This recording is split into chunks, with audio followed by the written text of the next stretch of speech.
রাষ্ট্রের হিসাব বুঝি। ওই মেট্রো দিয়ে একদিনও যায় না, ওটার ভিতরে যদি আমার বিনিয়োগ থাকে এবার ভাগ করে দিতে হবে, নাইলে আমার লেগে জিনিসের দাম কমান লাগবে, নাহলে কান ফাটাই ফেলাবো। এবার অন্য হিসাবে চলবে দেশ। তোমার লেগে ব্যয় করছে তুমি দিবা, আমি কেন দিব? ডিজেল ভর্তি কি দিয়ে আনে যারা জ্বালায় তারা দিবে, আমি কেন দিব? আমার গাড়ির বিদেশি বোঝা কেন? আমার তো ব্যাংকে কোনো নামই নাই। এই মেয়ে, কোনো ব্যাংকে আমার নাম নাই, আমি বিদেশের কাছে কিভাবে দানা হইলাম? দেশবাসীর কাছে 100 বার বলছি, কেউ তো প্রশ্ন করে না। ওরা আমার নামে দানা করে সুইস ব্যাংকে অ্যাকাউন্ট করবে, বেগম পাড়া বাড়ি বানাবে, আর আমি রাজ্য জায়গায় রিক্সা চালায় দানা শোধ করবো। এটা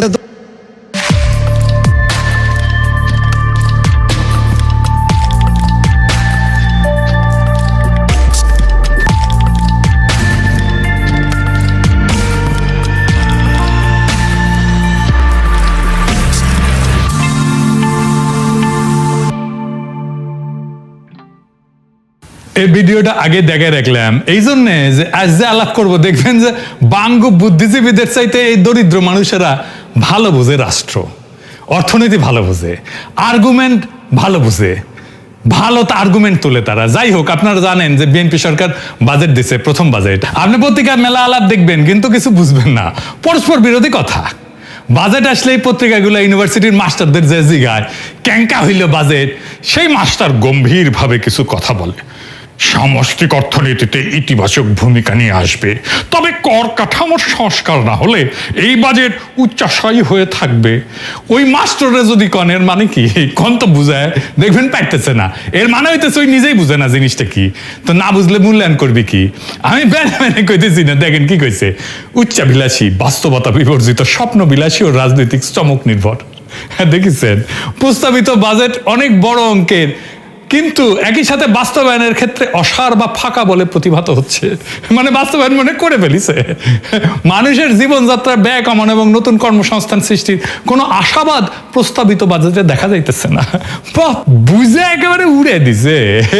বাজেটের মাস্টার, ইকোনমিক্সের নোবেল প্রাইজ পেয়ে গেছে মনে হয় প্রত্যেকটা।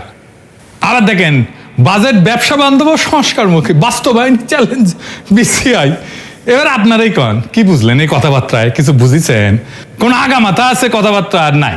বাঙ্গুরা অনেক জিনিসই বুঝে, কিন্তু একটা জিনিস একেবারেই বুঝে না, সেটা হইতেছে অর্থনীতি বা ইকোনমি। ইকোনমিটা যদি একজনই বুঝলোহিনি বাংলাদেশের, তাইলে দেশটা এতদিন ধরে এইভাবে ঘষটায় না। দেখেন, হাঙ্কের অর্থমন্ত্রী ইন্ডিয়ান মাল আমির খসরু মাহমুদ চৌধুরী কইছিল অর্থনীতি ঘুইরা দাঁড়াইতে 2 বছর লাগবি, কইছিল না মে মাসে? তারিখটা দেখান এডিটর সাহেব। বিগত সরকারগুলো থেকে সেটা মাইনাস মাইনাস অ্যান্ড মাইনাস, এখানে যোগ কিছু নাই, শব্দ ঋণাত্মক। এখানে এইগুলো আবার মেকআপ করতে হচ্ছে। এমনকি অনেকগুলো বিল পর্যন্ত পেমেন্ট করে নেই তারা।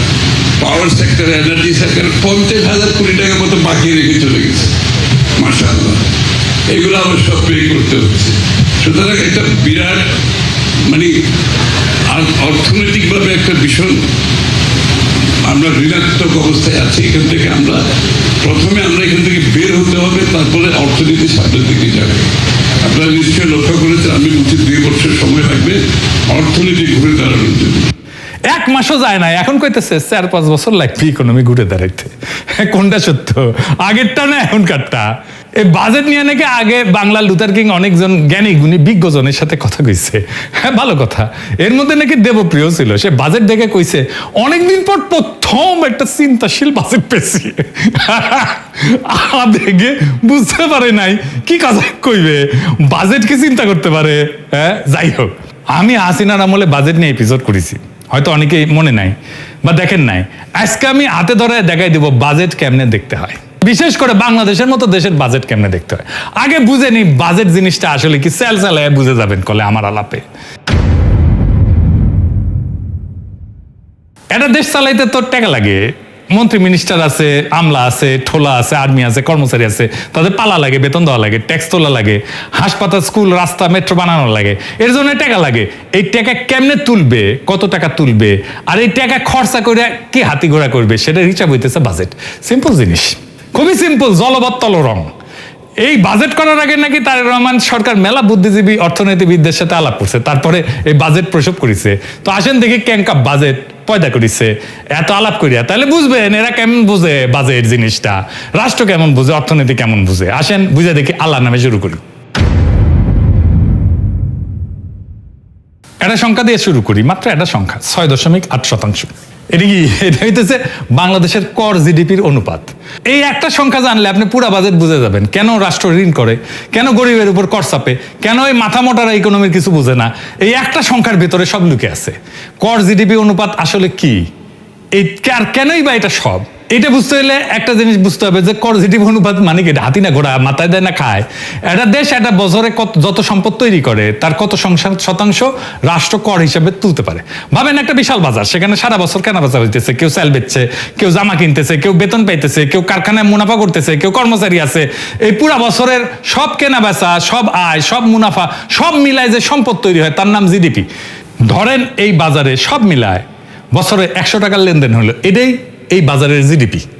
বুঝে চাও, রাষ্ট্র এই বাজারের ভেতরে দাঁড়ায় আছে, এটা চান্দাবাজ।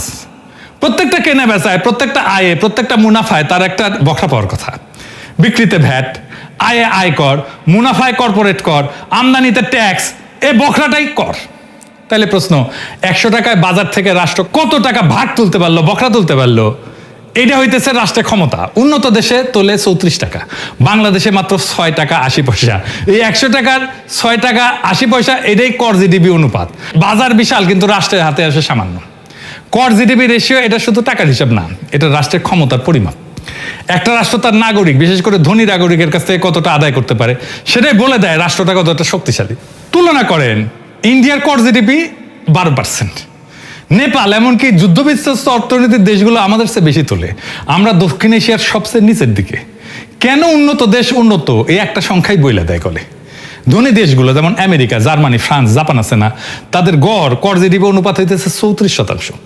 ডেনমার্ক তোলে 45%, ফ্রান্স তোলে 43%। এবার মিলান, বাংলাদেশ 6.8, মানে উন্নত দেশগুলো তাদের অর্থনীতি থেকে আমাদের চেয়ে 5 গুণ বেশি কর তোলে। এই 5 গুণের ভিতরে লুকায় আছে কেন তারা উন্নত। ডেনমার্কে সবার জন্য বিনামূল্যে শিক্ষা, বিনামূল্যে চিকিৎসা, বেকার ভাতা, এইসব আসমান থেকে পড়ে না, আসে ওই 45% কর থেকে, কর জিডিপি অনুপাত থেকে। রাষ্ট্র ধনীর কাছ থেকে আদায় করে, তারপর সবার জন্য খরচ করে। এটাই উন্নত রাষ্ট্রের মূল মন্ত্র। আর আমরা তুলি 6.8%। তাই এটা তুলে রাষ্ট্র কি দিতে পারবে? তাই স্কুল ভাঙা, হাসপাতালে বেড নাই, ওষুধ নাই, ডাক্তার থাকে না, রাস্তায় গর্ত, কম কর মানে দুর্বল রাষ্ট্র। দুর্বল রাষ্ট্র মানে নাগরিকের জন্য কিছু করতে না পারা। এটাই বিএনপি সরকারের টার্গেট দিছে যে 9.6% নাকি নিবি। হ্যাঁ, 5 বছরে 6.8 থেকে 9.6%। মানে সরকার নিজেই স্বীকার করে নিচ্ছে 5 বছরেও তারা 10% দিতে পারবে না। যেখানে ডেনমার্ক 45% আর উন্নত দেশগুলোর গড় হইতেছে 34%। বাংলাদেশ 5 বছরের চেষ্টা করে 10-এর নিচে থাকবে, উন্নত বিশ্ব যেখানে দাঁড়ায় আছে তার ধারে কাছেও না। একটা রাষ্ট্র যদি তার অর্থনীতির 10% কর হিসেবে তুলতে না পারে, তাহলে নিজের ভবিষ্যৎ নিজের অর্থায়ন করতে পারবে না। তো তাকে অন্যের উপরে নির্ভর করতে হবে, ঋণের উপরে নির্ভর করতে হবে, রেমিটেন্সের উপরে নির্ভর করতে হবে, বিদেশি সাহায্যের উপরে নির্ভর করতে হয়। আর যে নিজের খরচ নিজে চালাইতে পারে না, সে স্বাধীনভাবে সিদ্ধান্তও নিতে পারে না। কর জিডিপি 6.8% মানে শুধু কম রাজস্ব না, মানে এটা একটা পরনির্ভর রাষ্ট্র। আচ্ছা, এবার আসেন, এটা খুব ইন্টারেস্টিং জায়গা দেখি। সরকার তো ট্যাক্স তুলবে, কিভাবে তুলবে? তার ইনস্টিটিউট দিয়া, তাই না? কর্মী বাহিনী দিয়া। তো জনগণ তো তার সেবা দেখবে, সরকারের সেবা দেখবে, এমন ভাবে দেখবে যে মানুষ আগ্রহ নিয়ে ট্যাক্স দিবে। সে জানবে যে এই ট্যাক্সের টাকায় এমন সব সেবা আর সুবিধা পাবে যে সেটা নিজেও ব্যবহার করতে পারবে। এই যে রাষ্ট্রযন্ত্র আমরা পালি, পুলিশ, আর্মি, আমলা, কর্মচারী, এইসব তো নাগরিকদের জন্য রাষ্ট্রের সেবা নিশ্চিত করার জন্য, তারাই তো ট্যাক্স তুলবে। তাহলে আসেন দেখি এই বিপুল রাষ্ট্রযন্ত্রকে পালতে আমরা কত খরচা করি আর তার তুলনায় কি পাই।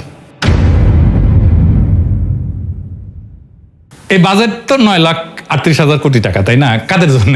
সবাই লাফাইতেছে, ইতিহাসের সবচেয়ে বড় বাজেট দিছে বিএনপি। তো এই বাজেটের টাকা কার জন্য খরচা হবে?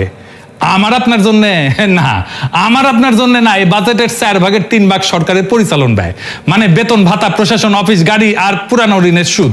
মোট বাজেটের 74.5%, প্রায় 3/4। মানে কি দাঁড়াইলো? বাজেটের প্রত্যেক 4 টাকার মধ্যে প্রায় 3 টাকায় চলে যাবে রাষ্ট্রযন্ত্রটাকে সচল রাখতে। সরকারি কর্মচারী বেতন, অফিসের খরচ আর অতীতের দেনার সুদ। এই 3 টাকা কোনো নতুন কিছু তৈরি করবে না, কোনো কারখানা না, কোনো রাস্তা না, কোনো হাসপাতাল না। শুধু সরকারি বেতন ভাতায় 89,380 কোটি টাকা, বাজেটের প্রায় 9.5%।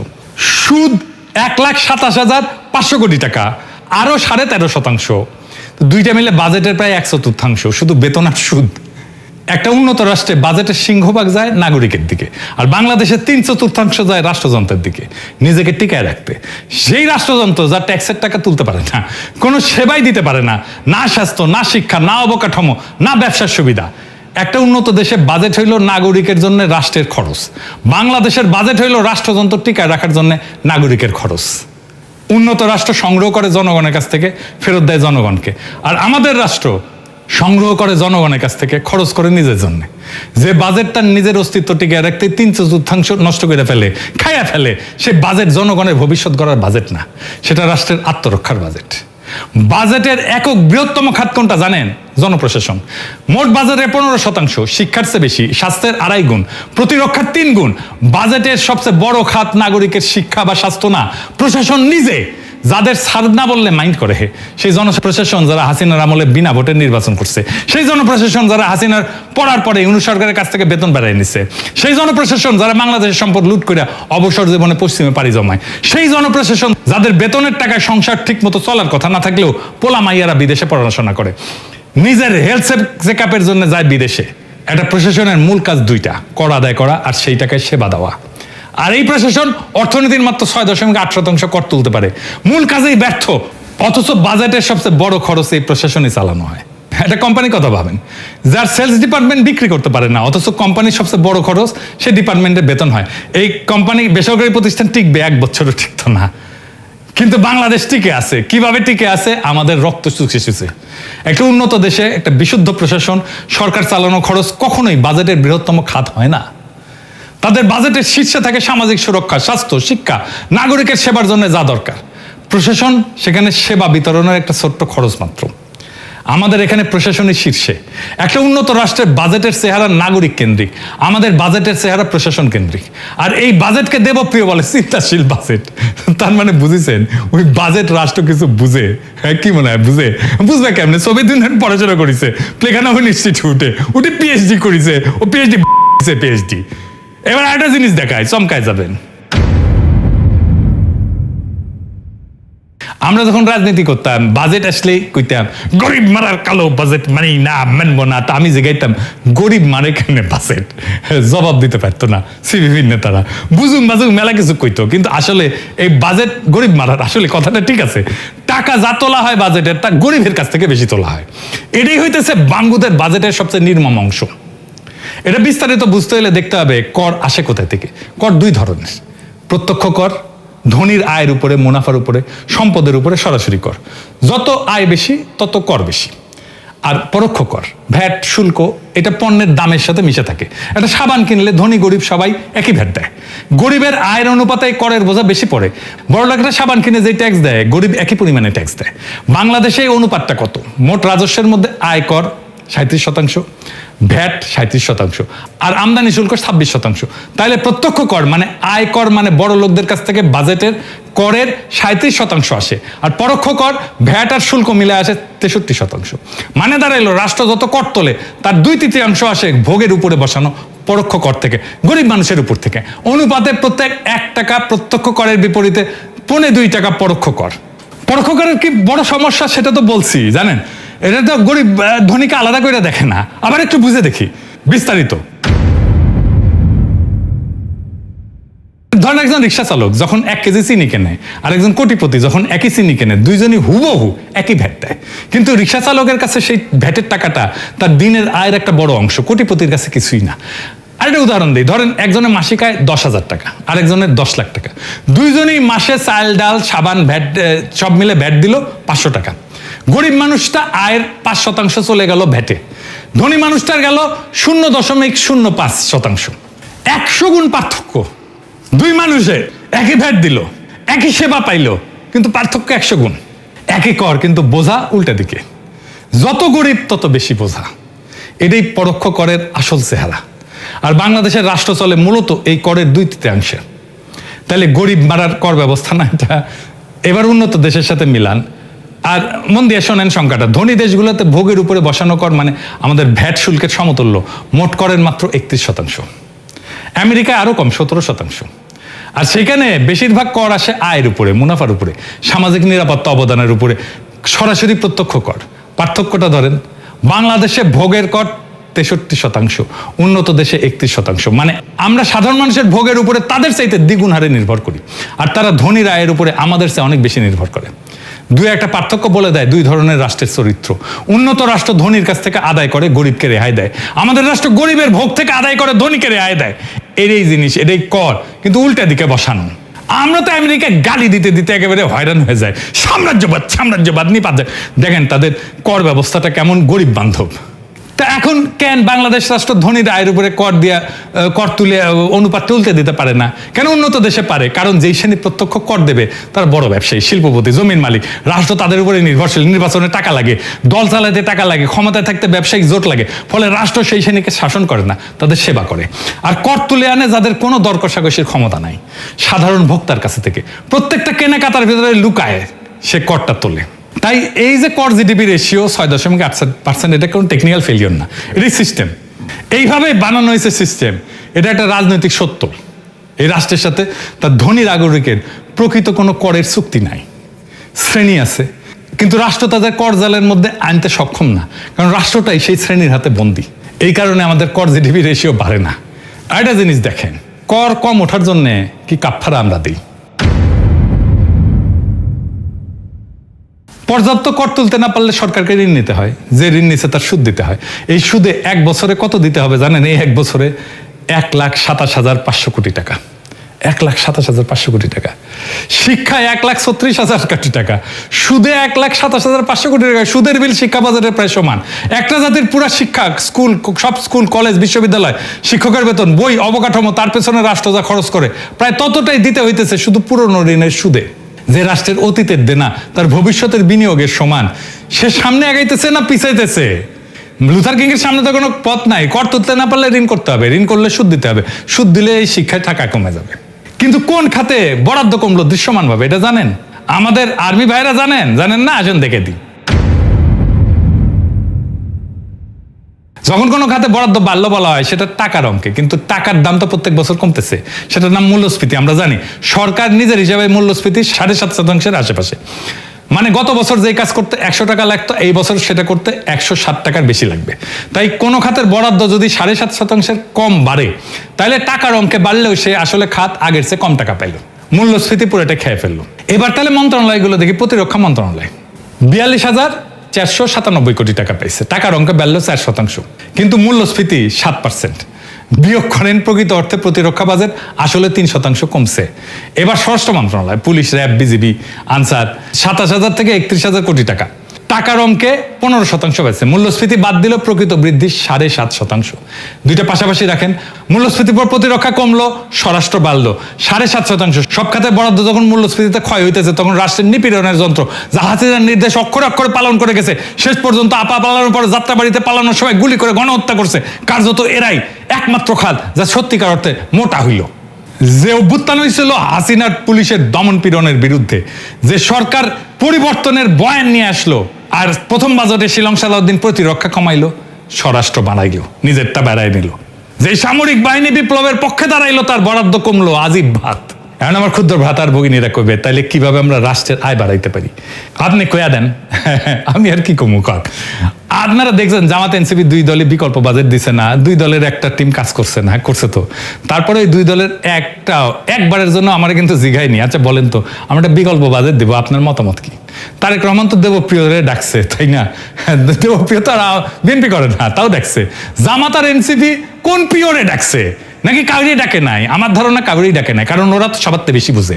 জামাত এনসিপি যে বিকল্প বাজেট দিচ্ছে, আমি কোনো মূল্যায়ন করব না, আপনারাই এই আলাপ করলাম, তার আলোকে দেখবেন ওরা এমন কি বিকল্প বলছে যা লুথার কিং দিছে, তারা একই জিনিস দিছে, কোনো বিকল্প দেখায়নি। আপনারা দেখেন সংসদে কি আলাপ করে, কোনো বুদ্ধিদীপ্ত আলাপ করতেই পারবে না এরা। তারপরে বলি, আমি এই বাজেট নিয়ে কাজ করলে কি করতাম? কর জিডিপি 6.8 থেকে বাড়াইতাম আমি। কর বাড়ানোর কথা উঠলে সরকার একটা কাজই করে, যে ইতিমধ্যে যারা কর দেয় তার ঘাড়ে আরো ট্যাক্স চাপায়, ভ্যাট চাপায়, করদাতার হার বাড়ায়।